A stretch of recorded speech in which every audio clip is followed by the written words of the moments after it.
Hey everyone, welcome to What's on My Bookshelf. This is your host Vandana. I wanted to give a November wrap up on this video, so let's begin.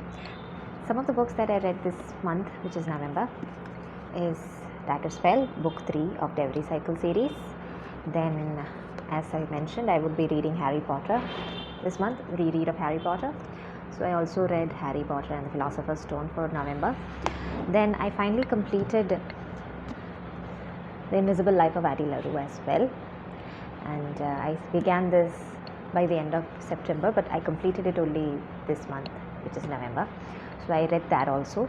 Then the other two books that I read for this month was The Pact by Sharon Bolton. It's a thriller, mystery thriller, and the other book was What Moves the Dead by T. Kingfisher. So around 6 books I managed to read this month, including Circe, which I had already reviewed earlier this month. I had a whole separate video as to why I loved Circe. In fact, it is probably my most loved book this year. And in fact, so far the only 5-star read as well. So yeah, these are the 6 books that I read this month. I would say only 5 because Harry Potter is basically a reread, and I will be giving out my thoughts on that book in a separate vlog, because I'm doing a vlog on Harry Potter rereads, a Christmas special. I don't think I'll be reading all the books though, because I will probably be able to finish only till The Prisoner of Azkaban. So yeah, after that I'll probably read the next 4 books in January and February or something like that. So The Pact is basically about 5-6 friends.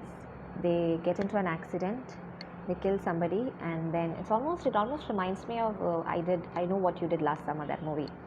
It almost reminds me of that. And one of them has to take a blame, and one girl does it, and she asks them for a favor when she comes out of prison, except she didn't expect to go to prison for a very long time. I don't know if this is going to be a spoiler or not, but she's sentenced to 20 years in prison instead of the 5 or so that they expected, because she's just 18 years old.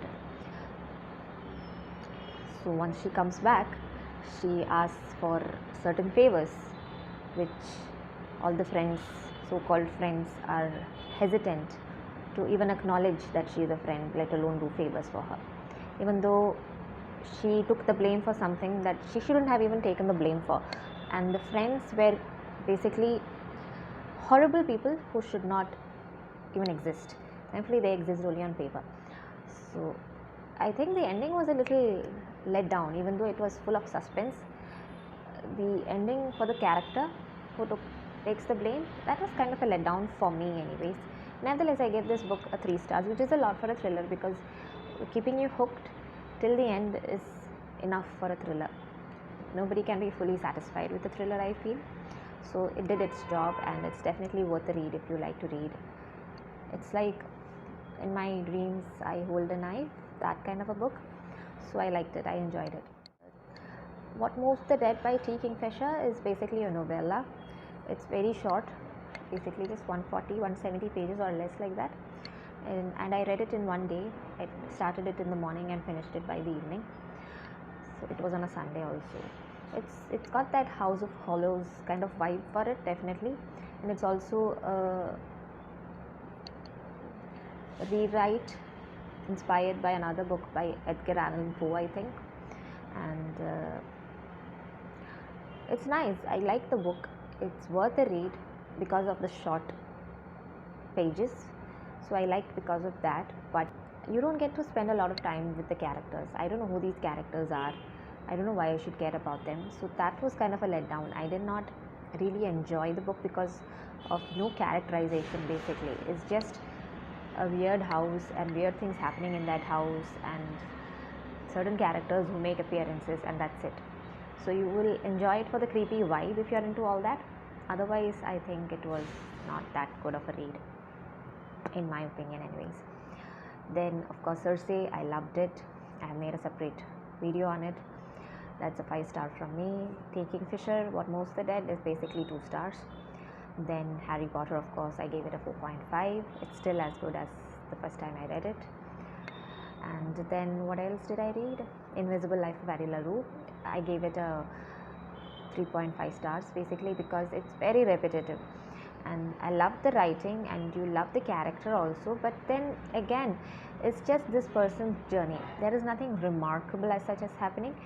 Because of the writing you end up reading it for sure and you enjoy it also, but I just don't see the point of it being so long. It's like 500 pages and you could have easily cut out 150 pages out of it. It's basically how Addie is going through everything in that time period and now what she's going through in this time period, only for it all to come together in the end in a weird way, in an expected way, but nevertheless a weird way. So I thought that was kind of unwanted if you were going to write it for 500 pages, right? So for the writing and for the sheer enjoyment of going through all these things with the character, I gave it 3.5, but it left you wanting a lot more, not in a positive way. I think I started it in October and I completed it only in November. Again, it's pretty slow. The biggest drawback of these books is that the chapters are very long. So one chapter can be 70 pages. That's kind of exhausting sometimes. Oh, you have to keep reading, and I feel again by this third book I'm completely confused as to who I'm reading. The only characters that I'm sure of is Jill, Rodri, Cullen and Novin.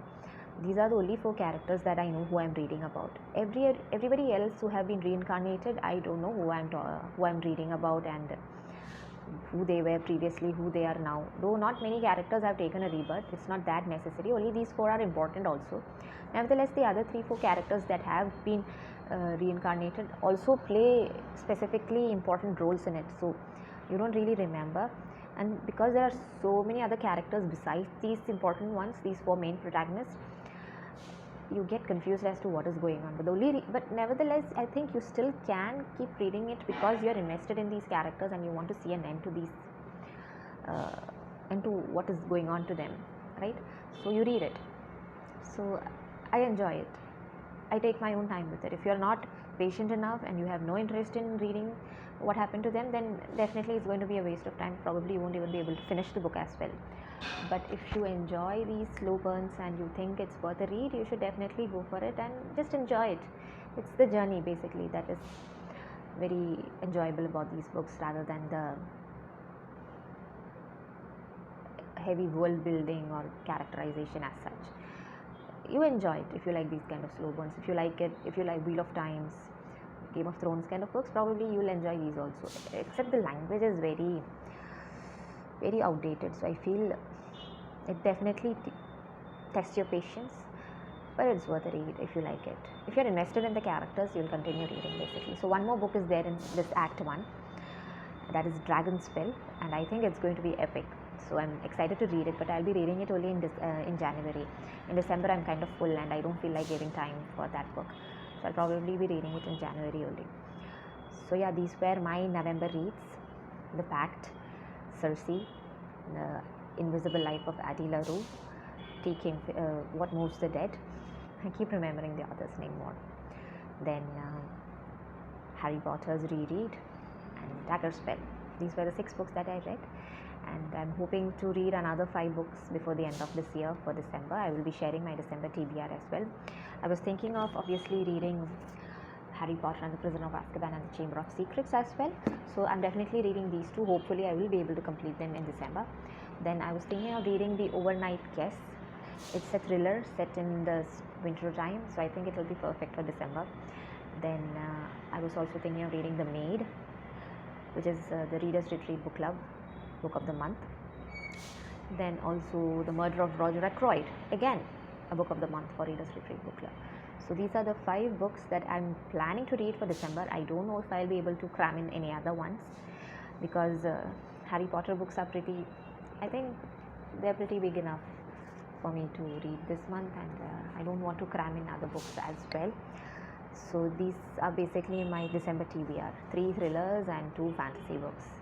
And I seriously hope I enjoy it, and let me know what you guys are reading. Are you planning to read any of the books that I'm reading? I would love to know your thoughts on it. You can also follow me on whatsonmy.bookshelf on Instagram. I'm pretty active there, as active as possible. And I recently joined Hive Social. book hype, just like Bookstagram. So there I have the ID Read Along With Me. So you can catch me there also. I'm trying to update there as possible, but the app is pretty slow, so it's very difficult for me to update as much as I want to. But so far I'm liking it, and I want to keep being active on there also. So yeah, tell me, what is your TBR for December? What did you read for November? Which is your favorite read? Let's catch up, shall we? Also, if you like this video, do give it thumbs up and do subscribe to my channel. I would appreciate that. Okay, then see you in my next video, which will be about Harry Potter. So yeah, enjoy your December, and hope you have a good reading month. Bye.